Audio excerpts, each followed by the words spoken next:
Let's dive into the anatomy of a call, the 90th minute offside mystery. A 90th minute goal, a shattered tie, and an offside flag that literally left millions of fans just absolutely baffled.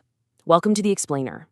Before we really unpack this massive controversy from the Portugal versus Croatia matchup, please like, subscribe, and share Football Flash Live channel for more updates because every single viewer matters to us. We seriously appreciate your support.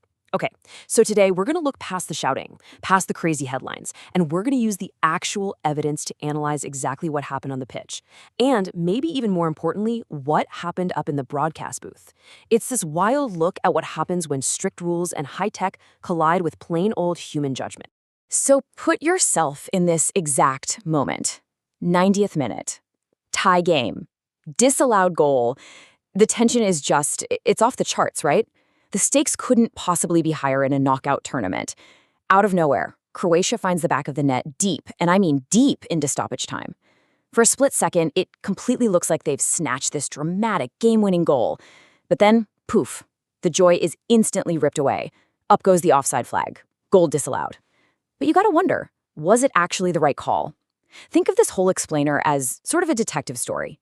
We've got our crime scene, right there in the penalty box, multiple players tangled up in this lightning-fast sequence, and a final verdict that left, well, pretty much everyone scratching their heads.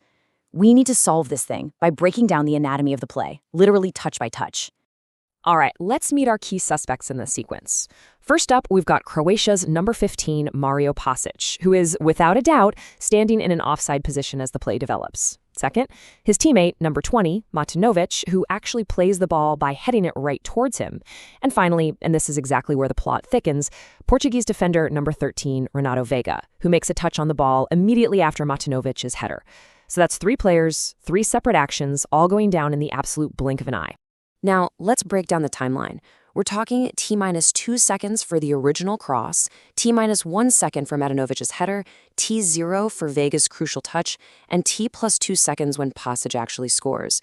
What's absolutely fascinating here is that specific touch by Portuguese defender Renato Veiga right at T0. To really get why this is so controversial, we have to map out this rapid-fire sequence. The cross comes in at T-2. Just a second later, Matanovic gets his head on it. Instantly, bam, at T0, Veiga makes his touch, and literally 2 seconds later, Pasalic buries it in the net. By separating these out, we can isolate the exact fraction of a second where this entire match was decided. It all hinges on what happened right there at T0. And this perfectly illustrates a major rule in football. A deliberate touch means Pasalic is onside, but a deflection means he's offside. It's a completely binary situation. See, the critical question isn't where Pasalic was standing. We already know he was offside. The million-dollar question is entirely about Veiga's touch. Was it deliberate or just a deflection? If the ref says, yep, Veiga meant to do that, then Pasalic is actually no longer offside. Why? Because the ball was technically played to him by an opponent. Boom, legal goal. But on the flip side, if Veiga's touch is ruled a simple accidental deflection, then Pasalic stays offside, because the rulebook says we have to look back at the original header from his Croatian teammate. It's a massive fork in the road, and the entire outcome of the match rests on which path the referee chooses to take. Now get this. Would a defender purposefully duck in his own penalty box?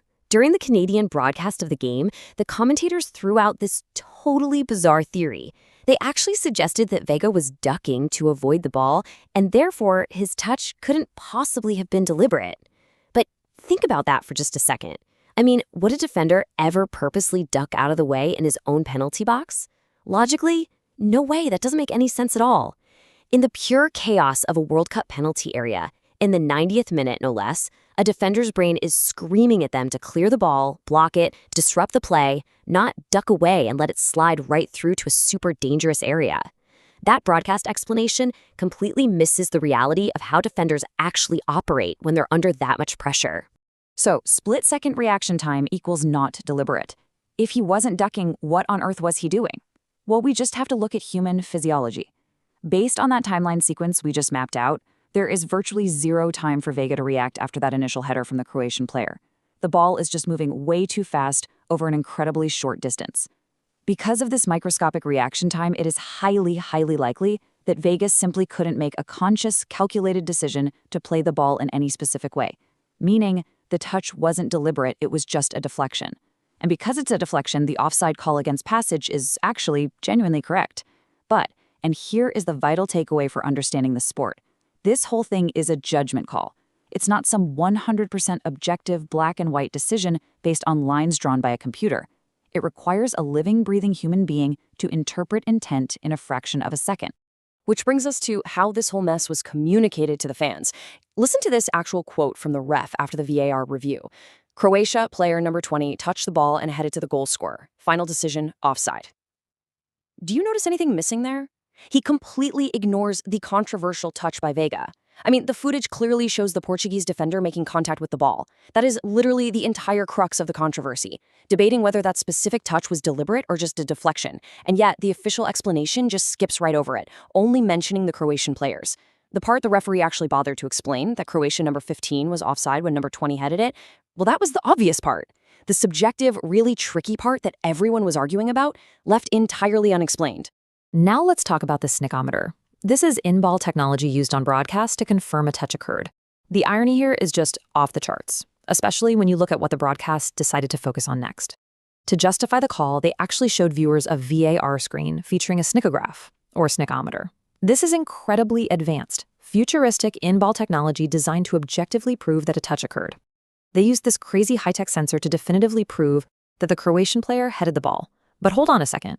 We didn't need a microchip to tell us the Croatian guy headed it. We could all see that with our own eyes. What we desperately needed was an explanation for the subjective judgment call regarding Veiga's touch. Using highly objective, microscopic technology to prove something painfully obvious while completely ignoring the subjective, game-deciding touch, yeah, that is incredibly frustrating for any fan just trying to understand the rules. So, to wrap up the forensics here, they essentially ignored Veiga's touch in the explanation, focused on objective, obvious touches, and totally failed to explain the subjective permutation. The broadcast and the officials totally missed the mark, and it really boils down to those three major failures. First off, completely ignoring Veiga's touch in the final explanation. Literally the only reason anyone was debating this in the first place. Second, they hyper-focused on proving the obvious touches with fancy tech, basically solving a mystery that nobody was actually confused about. And third, they completely failed to explain the subjective offside rule to the audience.